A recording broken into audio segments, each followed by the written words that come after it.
Pouf YouTube, bonjour à tous, on se retrouve avec Jérémy, qui est loin, mais qui est près de sa voiture, on va se rapprocher. Jérémy est le propriétaire d'une 308 GTI by Factory, très jolie. Personnellement, c'est l'une des premières fois que je vois ce type de 308, et en plus c'est une édition limitée, il est à la numéro 3, donc je pense que cette vidéo, pour tout ce qui est... Pour tous les fans de française ou les curieux, je pense que vous allez choquer parce que c'est une voiture qui passe pas inaperçue et qu'on voit pas tout le temps. Un peu comme certaines voitures noires japonaises. Mais c'est une autre vidéo, n'en parlons pas. Alors, Jérémy, tu es donc l'heureux propriétaire. J'adore dire l'heureux propriétaire, parce que là, on est vraiment sur quelque chose de méchant. J'aimerais beaucoup être l'heureux propriétaire aussi, sache-le. D'une... Il suffit de mettre le billet, puis on l'a. Oui, bah c'est peut-être le billet qui pose... C'est vrai, on parlera après au niveau du prix, c'est pas donné. Oui, alors, 308 GTI by Factory. C'est ça, donc en fait, on part sur une 308 GTI d'origine. D'accord. Et on installe un kit Track D complet. Donc tout de suite, on voit qu'il y a un élargissement de la voiture, mais c'est pas juste. Je vais mettre en face, les gens auront encore plus l'impression. C'est pas juste simplement des pneus plus larges avec des cales de 50 qui sont derrière, c'est la modification complète du châssis. Amortisseur, triangle, rotule, cardan, tout a été refait complètement. Ouais. On est en fait sur un préparateur donc, qui s'appelle By Factory. Ils ont lancé le projet pour les 308 depuis début 2020. En fait, leur image, c'est prendre une 308, la préparer pour la piste, mais qu'elle vienne par la route et non pas par un plateau. Ok. Donc c'est pour ça qu'en fait, on a toujours un look qui est fort véhicule de série. On a toujours tout ce qui va être les plastiques, les clignotants. On a toujours tout ce qui va être le confort, les radars de recul, la clim, tous les éléments comme ça. Mais avec des pièces compétition pour avoir justement les performances d'une voiture un petit peu de piste sur circuit. Donc histoire que les gens comprennent, tu as acheté une 308 GTI et tu l'as fait quitter, voilà, ou elle est sortie comme ça? C'est ce que tu viens de dire. Donc j'avais une 308 GTI, là à savoir que ça fait un peu plus de 3 ans que je l'ai à mon nom, mais que donc, là, sans tout. Mais le kit en lui-même, par contre, il est là depuis septembre 2020. Ok. Donc ça va à peine faire un an que la voiture est ainsi. C'est un véhicule donc, que j'ai acheté à l'époque, une 308 GTI d'occasion, donc 26 000 € à peu près. Ouais. Et auquel un jour, j'ai vu qu'il y avait la proposition de ce kit By Factory qui, pour craqué. certains, je pense, ils vont reconnaître un petit peu ce que Dima faisait à l'époque, le préparateur belge, pour tout ce qui était les 309 GTI et les 205 GTI. Okay. Donc c'est un kit carrosserie complet avec une petite préparation moteur et surtout une préparation châssis. C'est quelque chose qui est complet. Donc du coup, tu as emmené ta GTI un lundi et tu l'as récupérée le vendredi comme ça. On n'est pas bon dans les délais, mais ouais, c'est ça en fait. Pour tout dire, en fait, donc By Factory, je les avais contactés. On s'est donné rendez-vous sur un. Parce qu'en plus, j'ai eu de la chance, c'est que l'un des propriétaires de By Factory, ce sont deux personnes, Simon et Alex, qui se reconnaîtront dans la vidéo. Salue. Simon, en fait, il est basé sur Tian, donc pas très loin de Valenciennes, là où moi aussi je roule principalement. Et il avait ce jour-là, en fait, la By Factory numéro 1. Donc une toute grise, c'est leur voiture à eux, c'est celle qui a servi pour la presse, les essais, qui font aussi des essais sur piste pour le kit il est vendu pour améliorer les performances de la voiture, donc le but c'est de commencer à essayer de faire tomber des chronos on va dire. Et donc pour la petite anecdote, j'étais intéressé, puis ils m'ont fait, on a vu que tu es du Nord, donc on est dans le coin, si ça t'intéresse, viens à telle adresse et tu verras la voiture. Et ça a commencé comme ça, et puis ça a été le coup de foudre instantané. Et puis on a lancé les démarches, j'ai signé, et puis... Moyennant finance. Voilà. Et puis simplement, ça a été un beau jour, on a fait... on s'en va au circuit de Croix-en-Terno, t'es disponible? Ouais, je suis disponible. Prends ta voiture et prends une autre. Et si tu la casses pas en fin de journée, on l'embarque et on fait la transformation. J'ai dit, allez, c'est parti. Donc moi, j'ai eu la possibilité de tester ma voiture d'origine sur le circuit, voir ce que ça valait. Et quand j'ai récupéré la voiture transformée, je suis retourné sur le même circuit, mais avec le kit cette fois-ci. Vraie différence? Je ne suis pas professionnel, mais toi tu as ressenti une vraie différence? On va dire à certains virages, je pouvais passer à 70, que ça commençait à crisser, même là encore à 90, ça commence à peine à crisser. J'exagère peut-être au niveau des chiffres, mais il y a vraiment des passages, c'est sûr et certain, je passe beaucoup plus fort et beaucoup plus vite qu'avant. On sent que c'est... Une nouvelle voiture? Ah ouais, complètement, c'est beaucoup plus vif. C'est direct, c'est précis. On perd forcément en confort parce que les suspensions, le rabaissement du châssis complet, les suspensions plus fermes, c'est un autre style. Bien entendu, c'est pas uniquement ma seule voiture, donc j'ai autre chose à côté pour aller travailler et faire les courses. Mais tu peux rouler tous les jours avec? Ça m'arrive de prendre la voiture, je fais le plein et quand le plein est terminé, donc on va dire 450 km à peu près, je reprends l'autre voiture. Voilà, mais okay. Si je veux, je suis parti en vacances avec. Je repars en vacances d'ailleurs dans pas longtemps. Tu dois pas passer inaperçu? Ouais, on se retourne pour le bruit et après quand on voit la gueule, on fait putain c'est quoi ça, et les gens restent bloqués dessus. C'est vrai que c'est vraiment pas commun et c'est ce qui m'a attiré dessus quoi, en fait, sur ce kit. Je suis amateur de rassemblements, j'aime bien faire les rassemblements, les meetings. Attention, je parle des vrais rassemblements de sportifs, pas les rassemblements Jackie Tuning. Hein. Voilà, quoi, j'aime bien ce truc-là et je voulais justement avoir une 308 qui sortait de l'ordinaire. Et au final, on m'a vendu la voiture pour être une voiture de piste. J'ai testé et franchement, j'ai été piqué, mais comme il ne fallait pas. Et je reste quand même dans un usage routier, mais je sors de plus en plus pour aller sur piste avec. Donc peut-être un arceau à jour. Elle a quand même quelques petites... elle a une barre anti-rapprochement avec harnais et compagnie, on verra à l'intérieur. Et je suis en train de faire justement un deuxième set de jantes avec des semi-slicks exprès pour la piste. Okay. Et il va y avoir aussi le grand aileron. Ouais, c'est ce que j'allais dire, bazar là. Il n'y a pas longtemps, le grand aileron vraiment des Racing Cup. Mais je pars sur une deuxième malle complète. Comme ça, si je roule avec au quotidien, je mettrai ce petit aileron pour éviter, on va dire, de faire un look vraiment trop voiture de piste et de me faire harceler par la police. Et donc quand je m'en vais sur piste, là je démonte, je mets le grand aileron et je mets la voiture sur le plateau comme parce que du fait que j'ai commencé la piste, j'ai acheté un plateau pour l'amener tranquillement. Tu as été à fond. On va circuler un petit peu comme ça, on la verra bien. Alors du coup, une GTI ça fait combien? C'est-à-dire en couple ça dépend quelle année que c'est. Bon, la mienne c'est une 2015, donc c'est une phase 1, donc en fait c'est toujours un 1,6 4 cylindres, mais c'est le modèle à 272 chevaux, bon, communément appelé 270. Il y a eu ensuite, si je dis pas de bêtises, à partir de 2018, l'apparition du filtre à particules, et là on descend à 263, on a perdu 9 chevaux. Mais bon, c'est 270 dans un 1,6 4 cylindres. Est-ce que tu gagnes en étant avec le kit Factory? En puissance, non, pas vraiment. Je dirais que étant donné qu'il y a un appui très fort, on a tendance un petit peu même... Il n'y a pas de gestion moteur, c'est que du visuel? S'il n'y aurait pas de gestion moteur, je dirais qu'on perdrait un petit peu à haute vitesse. La voiture elle accélérerait toujours autant, mais un petit peu plus haut en vitesse. Il va tellement y avoir d'appui que la voiture va commencer un petit peu à peiner. C'est surtout vraiment, on va dire, une voiture pour des routes très sinueuses, pour des petits circuits. Des circuits assez rapides comme par exemple Spa-Francorchamps ou le Nürburgring. T'as été au Nürburgring? Une seule fois. Tu reconnais la casquette ou pas? Je l'ai acheté là-bas, moi j'y ai été. J'ai le sticker, c'est une autre histoire. J'y suis allé, j'ai fait qu'un seul tour malheureusement parce que je me suis fait dégager du circuit pour une histoire de cache-plaque. Le son? Ah non, cache-plaque. C'est tout bêtement, simplement, c'est que j'avais mis mes cache-plaques. Il y a eu un accident sur le Nürburgring, donc on est resté sur le parking. J'avais laissé les cache-plaques pour faire des photos. Et quand je me suis présenté à l'entrée du circuit, ils m'ont interdit d'accéder parce que j'avais pas mes plaques. Sachant que j'ai retiré mes plaques devant eux, quoi. Et ils voulaient pas? Non, ils voulaient pas. Ils voulaient pas parce que j'ai cherché à rentrer pour eux avec ma voiture. Ouais, t'as tenté de forcer. Et alors que c'est pas ça du tout. C'est une bête. C'est un ubus. Puis là-bas c'est carré. Moi j'avais essayé de faire des vidéos à certains moments. Ils m'ont dit non, il n'y a pas de vidéo ici, t'as pas le droit. Et j'étais en mode. Il faut pas trop rigoler. Les Allemands, c'est carré. Les Français, quoi. Donc après c'est tout. J'ai pu faire quand même un tour la veille. J'ai perdu mon week-end, mais c'est pas grave. Et j'y retournerai. Under 8? De quoi?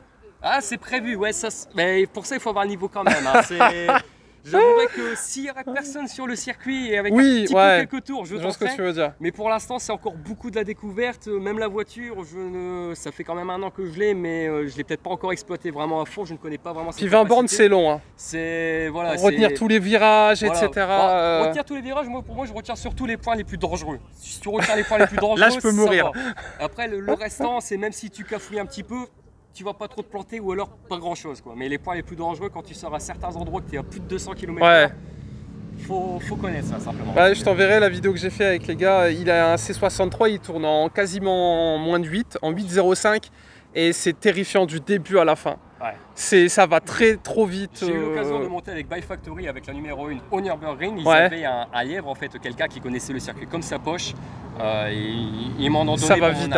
La seule voiture qui les a doublés, c'est le Taxi. C'est ça qui a doublé. Même les locaux avec des BM ou quoi que ce soit. Les GT3 RS et tout? Ah non, la ByFactory, elle était devant eux. C'est impressionnant quand même, malgré qu'elle n'a pas la puissance. Dans les virages, elle passait quand même plus fort. Bon, après, peut-être que les GT3 RS qu'il y avait ce jour-là, c'était peut-être pas. Ils étaient peut-être pas très chauds, Mais je me rappelle que, franchement, il y en avait pour de l'argent. J'aime bien les feux comme ça. Tu nous ouvres le capot? Ouais, bon, après, j'ai une petite préparation quand même dessus. Le modeste ici, vous allez voir, il y a un V8 biturbo en dessous, vous allez choquer. Ah, mais ça passe pas.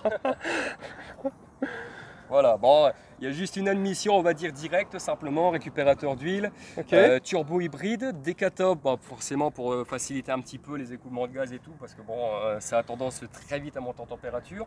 La ligne d'échappement, on a un échangeur, on a quand même embrayage renforcé, volant moteur allégé, charge shifter.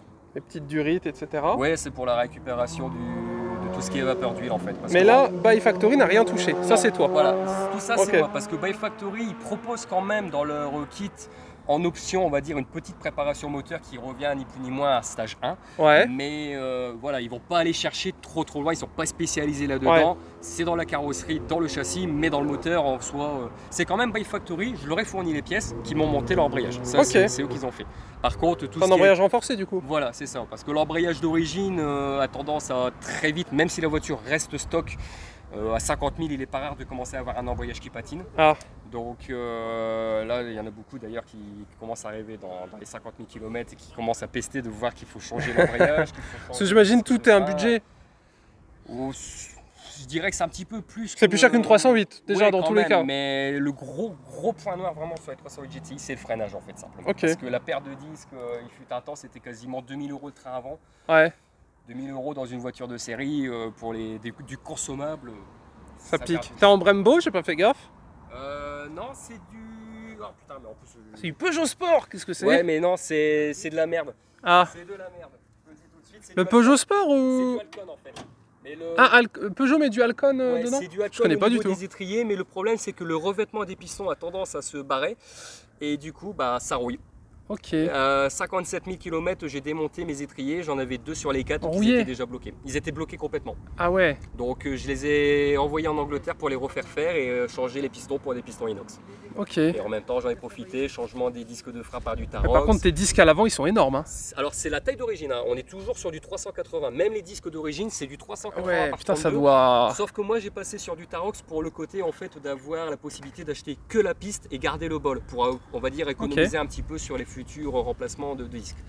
Et plaquette DS Ferrodo Uno avec du Ritavio et RBF 600 quoi. Enfin bon, on va dire c'est du classique au niveau du freinage quoi. Et c'est les jantes Buy Factory ou GTI? Parce que je connais pas du tout. Alors c'est ni les jantes Buy Factory ni les jantes GTI d'origine. Ce sont les jantes en fait, ce sont des Braid et ce sont exactement les mêmes qui s'est utilisé par Peugeot Sport pour la compétition. On peut retrouver sur les RCZR, les 308 Racing Cup et TCR utilisés par Peugeot en compétition.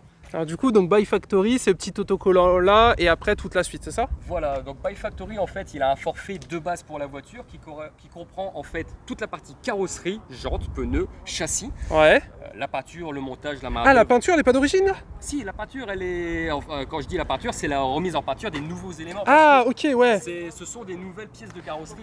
Mais c'est pas une couleur réservée au Buy Factory. Ah non, là on est sur la peinture d'origine, donc à savoir que ma voiture elle était en rouge ultimate mais en elle est très jolie en plus. Là c'est la peinture vraiment d'origine, sauf qu'elle était complètement rouge. Et c'est moi après qui ai refait une coupe franche derrière dessus, mais non pas en noir comme à l'origine, mais en rouge mat. C'est plus joli, ça fait comme les 308 GTI, mais les bitons. Voilà, mais en fait c'est à ça justement, quand ils ont lancé la série GTI, ils avaient fait exprès en biton pour reconnaître la 308 de la 308 GTI. Et moi j'ai décidé de ne pas faire exactement la même chose comme tout le monde, en faire rouge mat. Du coup c'est quoi? C'est covering? C'est une peinture. Ah t'as 2 peintures? Oui. D'accord. Qui a même d'ailleurs un petit peu été abîmé à l'arrière, je referais faire ça c'est rien. En vrai c'est voiture de circuit. Elle roule, c'est pas une voiture que je mets dans un garage et puis que je dis voilà j'ai ça chez moi mais que je roule pas avec. Non, c'est une voiture qui est faite pour la piste et que je roule avec quoi. Alors du coup... Là on est sur une configuration routière, donc j'ai laissé exprès ma banquette de manière à ce que si je me fais arrêter, on va dire, elle n'est pas totalement piste. Par contre après si on commence à retirer la banquette complètement... Ah d'accord, c'est ça l'arceau que tu me disais. Voilà, on a juste simplement une petite barre anti-rapprochement à l'arrière pour rigidifier et en même temps pour fixer mes harnais. On dirait un peu comme les trophières où tu as la place de mettre les pneus. Je sais pas si tu as vu, tu peux mettre tes 4 pneus à l'arrière et tout. Limite tu vires la banquette, tu mets le réceptacle et puis... Voilà, quand je m'en vais vraiment faire de la piste, je démonte la banquette, c'est 6 écrans à retirer donc ça va ultra vite. Et j'ai un petit cache exprès pour éviter de laisser on va dire la peinture apparente avec le câblage, le réservoir, tout comme ça. Avec tout au vent. Que ce soit plus beau visuellement. et je m'en vais pister comme ça. Et c'est pareil, les harnais ils sont toujours là, donc si un jour j'ai envie d'aller sur un circuit comme ça, si j'ai mon casque, tu vas te faire plaisir. En 2 minutes. En plus, c'est cuir Alcantara sur piqûre rouge. C'est l'intérieur d'origine de la GTI. Après, t'as pas le carbone sur les sièges? Non, c'est un choix de personnalisation ou voilà, c'était pas proposé? J'avais le catalogue Recaro, si vous voulez, je pouvais prendre des sièges à 5 000 €. Ouais. Je me suis contenté de prendre quand même des bons sièges, mais pas non plus énorme au niveau du prix, quoi. On va dire, on va économiser quand même un petit peu parce que le kit en soi, il a quand même coûté assez cher. C'est une config neuve? Non, c'est une config. Ah oui, d'occasion, tu l'avais dit, voilà, 26 000. La voiture, je l'avais achetée à 26 000 km pour 26 000 €. Donc voilà. Et j'ai fait la transformation à peu près à 60 000 km. Et là, la voiture, elle a 85 000. Donc elle a déjà fait 25 000 km. Ah, tu roules avec ta voiture? Ah oui. Je suis parti en vacances en Bretagne, dans un camping. Bon, les gens, ils ont débloqué un petit peu les de gens, ça, ils ont dû se dire, je roule avec et je partirai en vacances cette année aussi avec la voiture. C'est tout. Ah, c'est bien, il faut les faire rouler, c'est dommage voilà. Sinon. Bon, tu nous montres les petites clés? Ouais, bah c'est... Alors, est-ce que c'est 308 GTI ou quelque chose? 308 la basique, déception. Et encore, on voit qu'elle est même déjà bien vécue. J'ai quand même le rarissime petit porte-clés GTI. Oui, pas cassé? Non, il n'est pas cassé, j'en ai même un autre à la maison. Il y en a certains qui savent que cette petite merdasse a été très longtemps recherchée, même parfois certains ils vendent ça à 50 €. Fallait acheter la voiture pour l'avoir ou... On pouvait l'acheter en concession, mais tous les stocks ils ont été vidés et certains petits malins s'amusaient à les acheter en concession pour 5 € et les revendre les bidouilles derrière, ok. Et donc ça c'est la clé. Voilà, la clé, tout ça. Donc on n'est pas sur une clé sans contact? Si, c'est une clé. Oui, si, my bad. C'est une keyless, tout ce qui est plus classique. Pas floqué, s'il y avait un petit lion là. Ouais, bah elle a un petit peu du vécu, donc bon bah... Qu'est-ce que t'en penses de la nouvelle 308?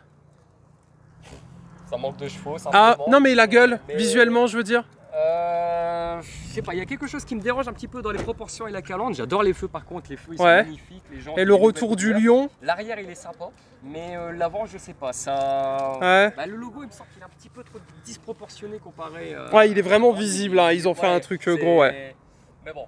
Après, c'est comme on dit, les goûts et les couleurs, je ne changerai pas, même si elle était encore, on va dire, d'origine ma 308 GTI, je n'aurais pas revendu pour acheter la nouvelle.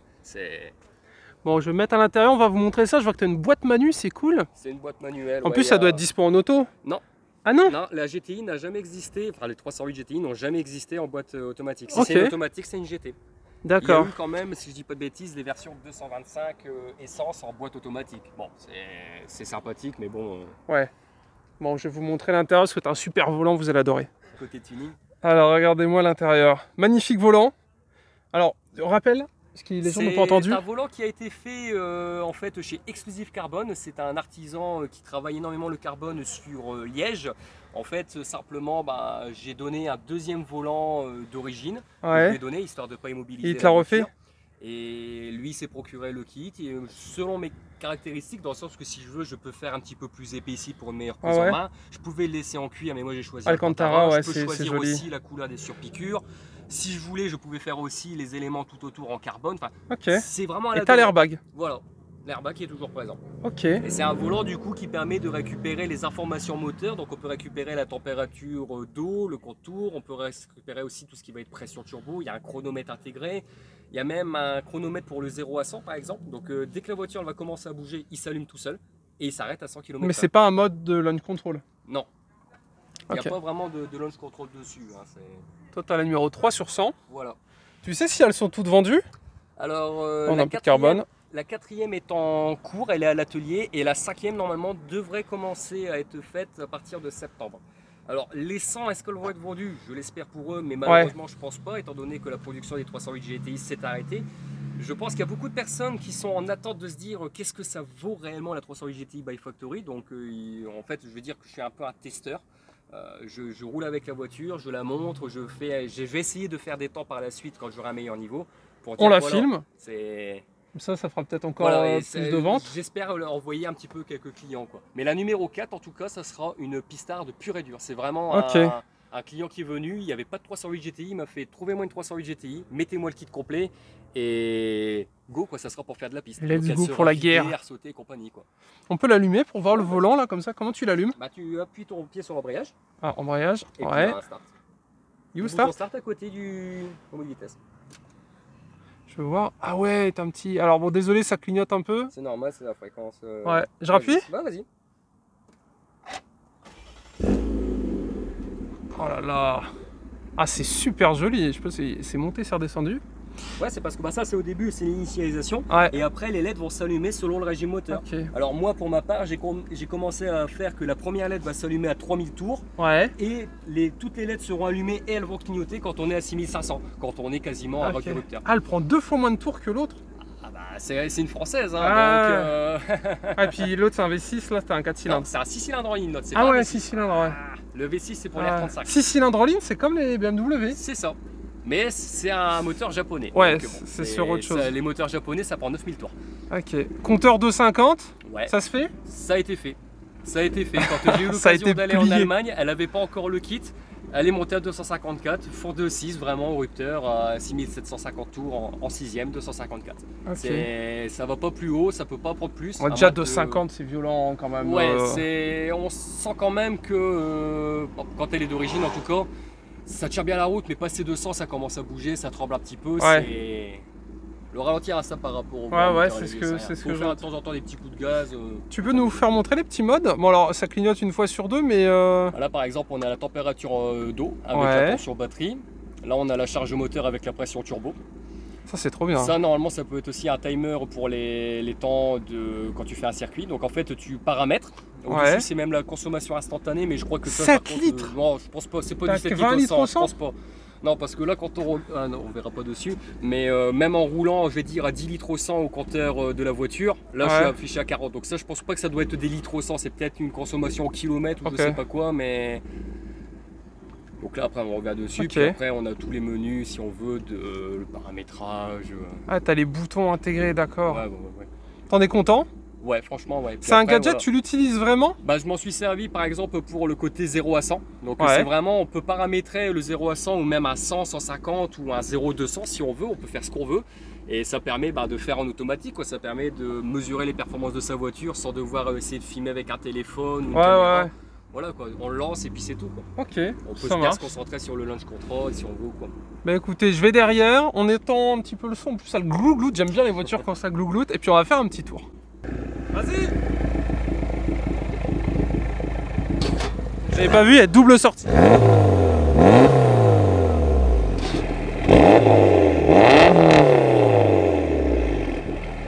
Donc du coup, comme vous l'avez entendu, là les valves, tu peux freiner?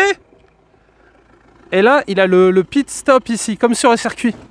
Et ça, c'est quand même plutôt sympathique ça. Elle est vachement belle. Bon, on va aller faire un tour, vous allez kiffer. Pensez au petit pouce bleu.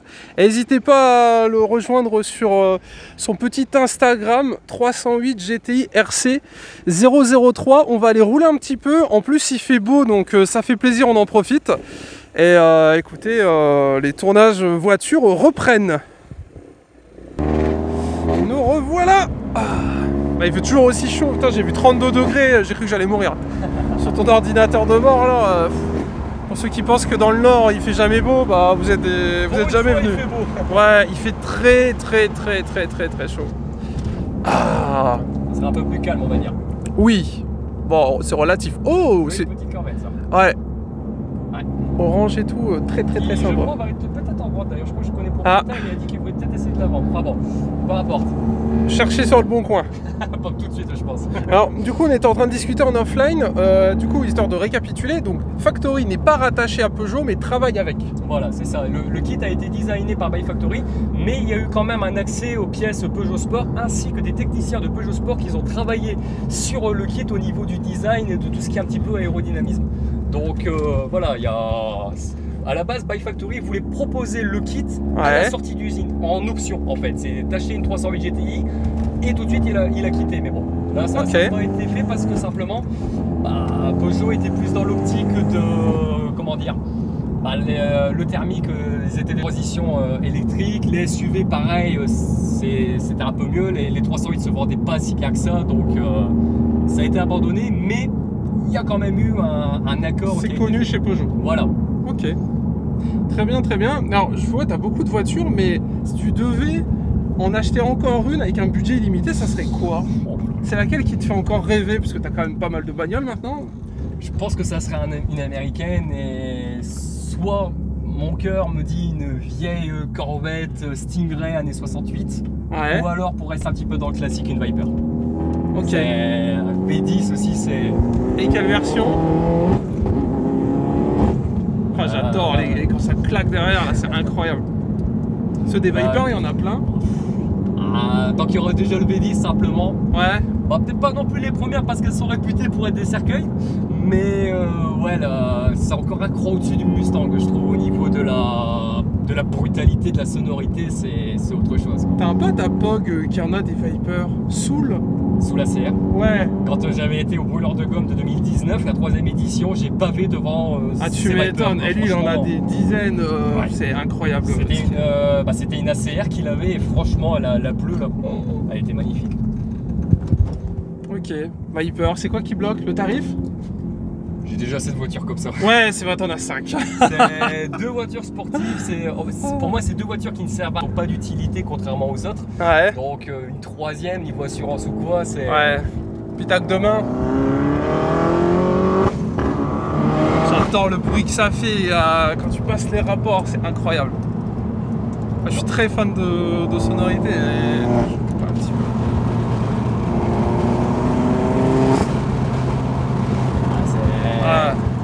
Moi je fais ça toute la journée, hein. J'achète ça, je fais ça toute la journée. Aussi, mais bon après c'est les pleins quoi. Ouais. Combien tu consommes du coup? Parce qu'avec le volant on savait pas trop, l'ordinateur de bord. Là on est à peu près, quand je roule 90, ouais on est quand même dans les... pas loin de 10 litres là, ouais. 90. Pareil quand on est à 130, on est à 10-11 litres environ, mais okay. Ça c'est la lame à l'avant avec l'appui forcément, ouais. Ça fait une force supplémentaire vers le bas, donc une résistance en plus, donc ça consomme un peu plus. Mais bon après, quand on achète une sportive, oui, on commence tu sais, ça fait partie du jeu, ouais. Voilà. C'est comme celui qui achète une Ferrari puis qui n'a pas les moyens de l'entretenir derrière. Le petit volant, il est vraiment cool. J'avais pas vu, mais quand on te voit conduire, le tout petit volant et tout, il fait vraiment, il fait le café. C'est la taille d'origine, il n'y a pas de... Ah mais avec le carbone, l'Alcantara et tout, tu vois, ça fait vraiment, ça redonne un truc en plus à la voiture. Prise en main, on va dire, un peu moins d'entretien que le cuir, moins brillant, c'est...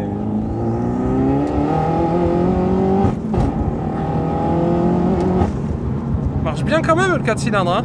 Ouais, bah ça va, c'est léger. T'aimerais plus? Hein? T'aimerais plus? Bah ça reste une traction, donc après, plus, est-ce que le plus c'est pas l'ennemi du bien quoi, ouais. Ça reste une traction, même si c'est quand même, je pense qu'au bout d'un moment ça va patiner, donc c'est pas la peine. On est normalement à 325, normalement au dernier passage devant. Bon alors en plus il faut savoir que j'ai une toute petite bricole, l'électronique là-dessus c'est merdouille, j'ai un petit problème de régulation turbo qui fait que je dois être un petit peu moins, mais bon ça c'est en train d'être résolu. Mais 325 c'est déjà suffisant, on est quand même sur une voiture qui, je pense, avec les pièces, l'allègement du kit, on doit être dans les 1250 kg à peu près.